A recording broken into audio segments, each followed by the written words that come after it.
I want to thank everybody for being with us here today. There's a lot of ground to cover where we want to update people on where we are and where we're going. I want to start out by expressing my gratitude to the Eastland County Judge Fields, who's with us and will be speaking here shortly, as well as the Eastland County Sheriff Weger, the Brown County Judge, who is also with us, the Mayor of Eastland, Larry Vernon, the Police Chief of Eastland, Chief Hullum, and State Representative Glenn Rogers, and then there's so many others. I could go on listing folks for a long time.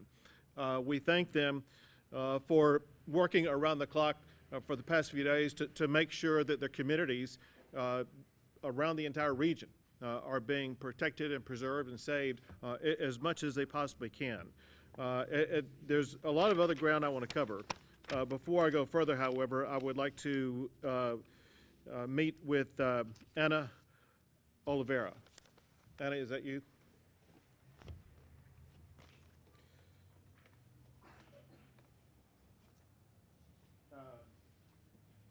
So, the people who live here know who Anna is. So, unfortunately, the fire has claimed some lives, and we'll talk more about that in a second. But one person who lost their life because of the fire is Sheriff Deputy Barbara Finley. And we are sorrowful for her loss of life. But as a state, we have great appreciation for her service, for stepping up, for doing what Texas law enforcement officials do every single day. They put their lives on the line to preserve it and to protect their communities. And that's exactly what she did. And she will be honored more officially later. However, today I flew a flag over the capital of the great state of Texas that I'm going to present to you now for the family. Thank you.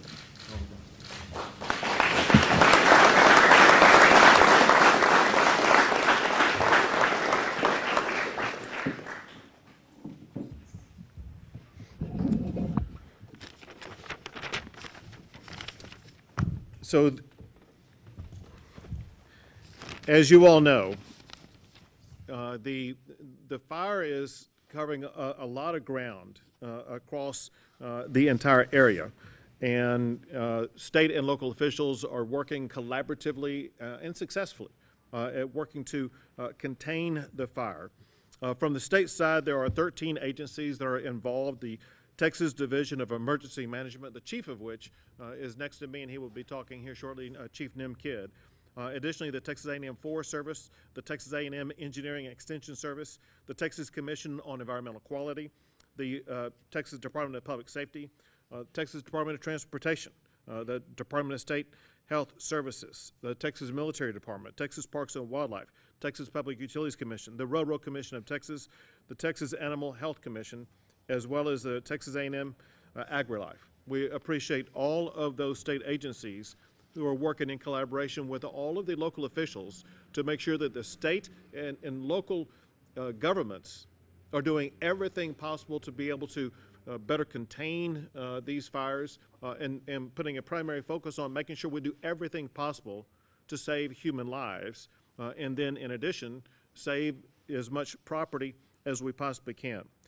In addition to all the officials who are here, I do want to especially recognize the fact that there are volunteers and volunteer firefighters from across the state, including representing at least 48 fire departments and coming from 22 different counties across the state. And are they represented by this chart right here?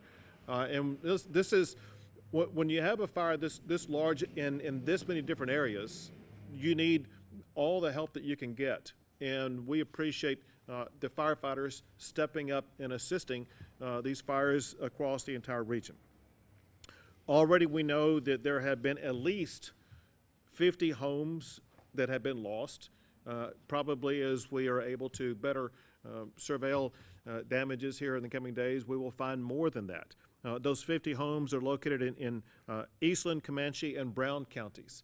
And again, as we learn more here in the coming days, we may find more either homes or other structures that will be identified as being lost.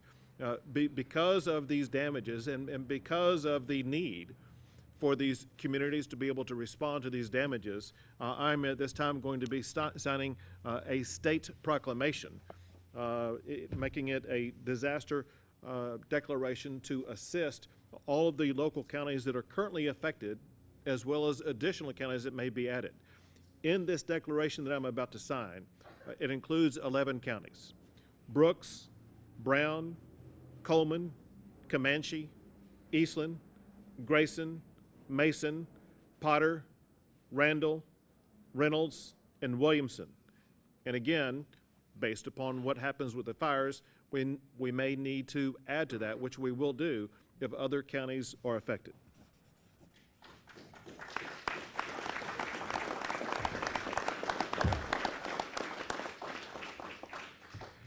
Now,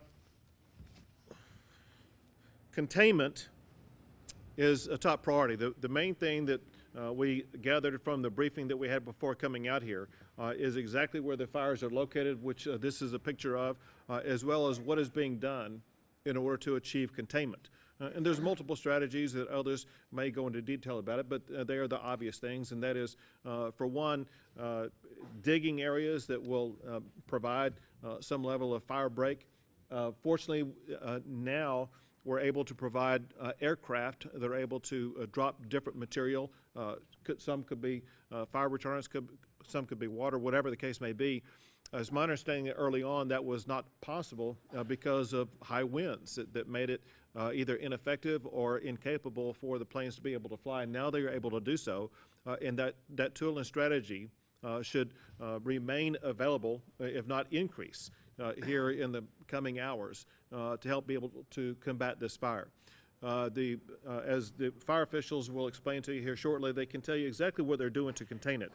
Bottom line is that they are now able to establish effective strategies to begin and to increase the containment. However, we cannot underscore enough that there is danger that remains in the surrounding areas, and one reason for that ongoing danger is in part because of the nature of the ground at this particular time, which is quite dry, but also in part because of the ever-shifting winds. And we need to understand that part of what we're fighting is the fire, and part of what we're fighting is the weather and the winds. But the firefighters understand that. They know ways to be able to deal with that, especially now that they do have some level of containment. Importantly, one thing that we see happen in Texas whenever challenges like this arise is that Texans come together and respond together and help each other. And that's exactly what is needed now. When you consider those who are without a home right now, they need a place to stay. They need care provided to them. And I'm proud that there are shelters that are open, and I want to list them for you so that you'll be able to share them with others who may be losing a location, or they may be looking for a location. There are many shelters that are open right now. One is First Baptist at 405 South Seaman here in Eastland. Another is River of Life Church, which is at 1247 East Main in Eastland. Another is the Myrtle Wilkes Community Center at 1498 I-20 in Cisco, Texas. And then another one that's opening up is Gorman Community Center, 118 South Kent in Gorman, Texas. There's also a location where all the volunteer organizations are working together, organizations like the Red Cross, for example. At this location I'm about to tell you about is also where people would go if they are seeking to sign up for relief that they could be able to receive from either the federal government or the state government or local government agencies. And this is found at Siebert Elementary, which is at, I have, what's that address? 100 Little Meadow? Little Maverick Trail. 100 Little Maverick Trail in Eastland. So the Siebert Elementary at 100 Little Maverick Trail in Eastland is where those folks are located. Also important when we're dealing with fires in rural areas like this is what's happening to all the animals and all the ranches around the entire area. And so there is a location for that where hay and feed can be obtained, or the resources can be obtained, or people may actually need to deliver animals to this location. It's at the Cattle Exchange at 9009 I-20 in Olden, Texas. And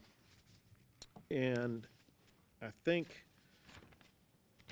that's all I have at this particular time. I do want to express my gratitude once again for all of the officials who are working together, but most importantly, for the people who are standing behind the cameras, the residents and people in the area who've been, whose lives have been disrupted, who are working around the clock to save their homes, save their property, save their friends, and put families first and put lives first, which is most important, and then protecting property.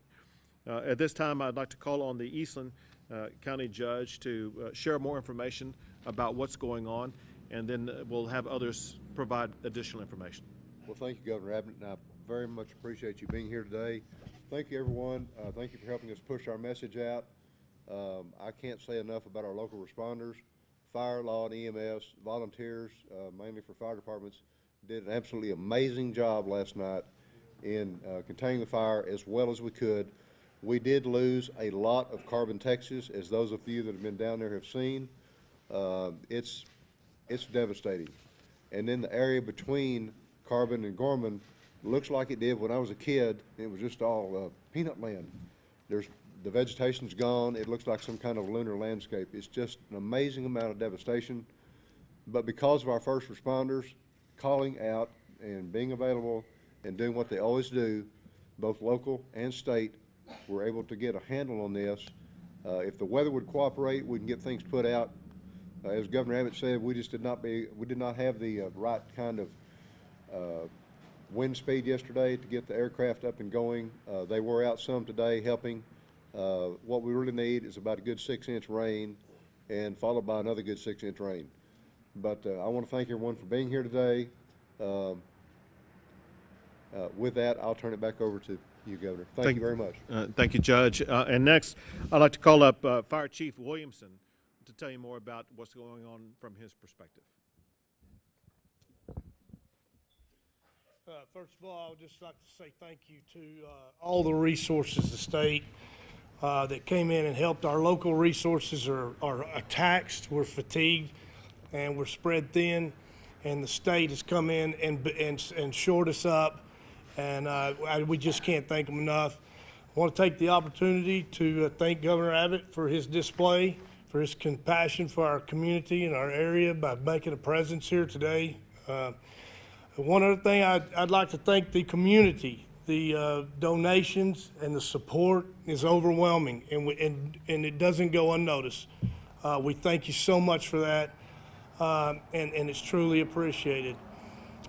So we are working diligently. We have crews out right now to capture the containment, and working to try to prioritize your needs and respond to those areas.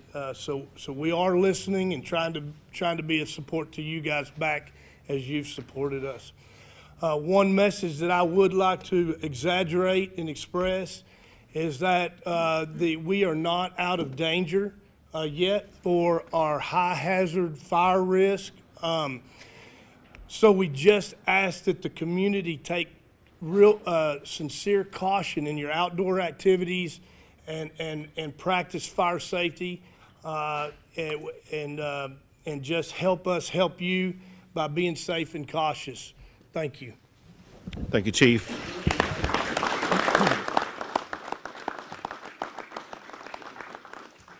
And now Chief Dim Kidd, who's the chief of the Texas Division of Emergency Management. Earlier in his life, he also was a professional firefighter himself, so he knows a little bit about the topic. Thank you, Governor. I want to echo the Governor's thoughts for the family of Barbara Finley. She will be missed. She was a great servant, and thank you for that.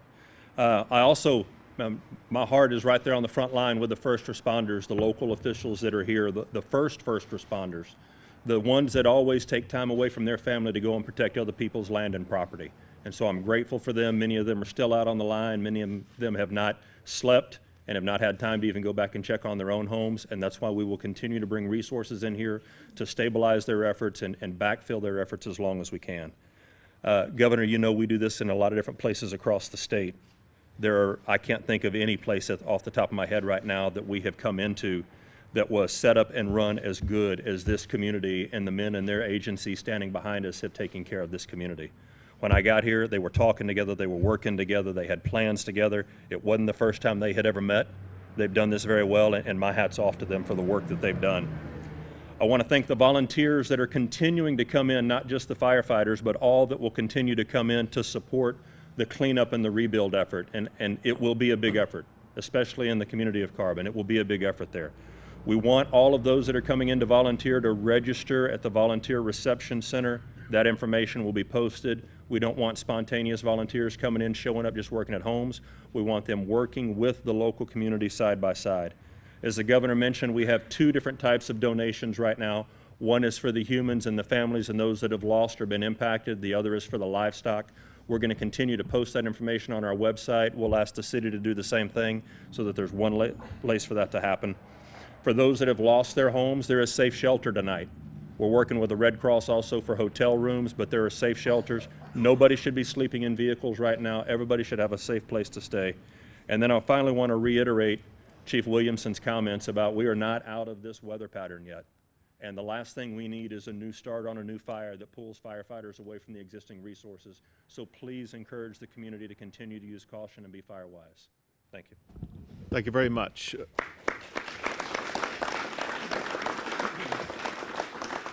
We'll be happy to address your questions.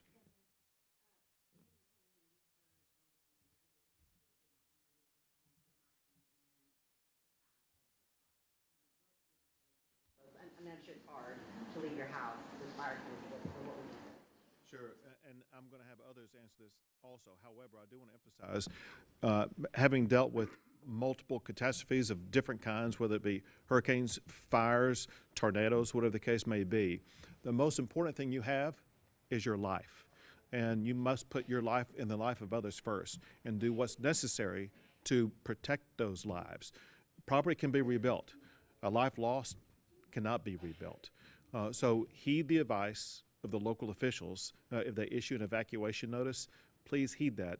They're doing it to protect your life. Judge, do you want to add to that? And I would say that if you stay there out of hard-headedness or stubbornness, you're just putting first responders at risk. And we've already got enough risk. We don't need to be adding to that burden. The first responders are taking time away from their homes, their families, their businesses. And if you are just so stubborn that you want to stay there, good luck. It's on you. Thank you. Hold on a second. Chief, did you want to add anything to that? The only thing I would add to that, I just want to exaggerate the point that Judge Fields made, is that we have seen patterns where people have chose to stay. As the fire has become more of an imminent danger, they change their mind, and that is where we're significantly putting first responders at risk because we are making the efforts to resolve your problem and withdraw you from those danger areas. So I'll come to you, but let me add this. This is very important. And as we discussed in a meeting before coming out here, there were changes in the winds overnight, and the changes of the winds causes the fire to go in different directions. You don't know where the fire is going to be headed an hour from now or 10 hours from now. And that's why it's so incredibly important for you to continue to keep on top of the information about where the fire is going. And if there's a strong wind behind it, they can move extraordinarily fast, and your home, your neighborhood can be engulfed extremely quickly. We've seen it happen too often, and that's why it's so incredibly important to heed the advice of the local officials. Yes? Has anyone else been injured? Are there injuries in this fire? Are people in the hospital? Well, we did have 2 that were evacuated with the ambulance last night. I don't have an update on where they are, how they are, but they did come from the city of Carbon. There was a sweep done earlier today through the city of Carbon, and I think, Sheriff, nothing turned up on that sweep. We have not found anything yet. Another sweep's going to be done later with canines, a more intensive sweep. So far, we haven't found anybody else that's missing, besides, of course, Sergeant Finley this morning. And, you know, beyond that, we are trying to keep everybody as safe as possible. But I would advise you not to go back into the area down there unless you are a resident of Carbon. Don't go down there. Late last night it was contained at 0%. How critical is that aviation, the aviation help today in getting it from 0% late evening tonight to just, middle of the day today to 10% contained? Sure. So the aviation is extremely critical on large fires in a small region. The state has ground resources that go in and build fire breaks, but without aviation to slow that spread, it takes the time to get around it and see that containment. So having the aviation on the fire today has been extremely critical to not have the growth like we did yesterday across the fire area. Governor, you have many residents who are immigrants in these affected areas. Many of them doesn't have papers.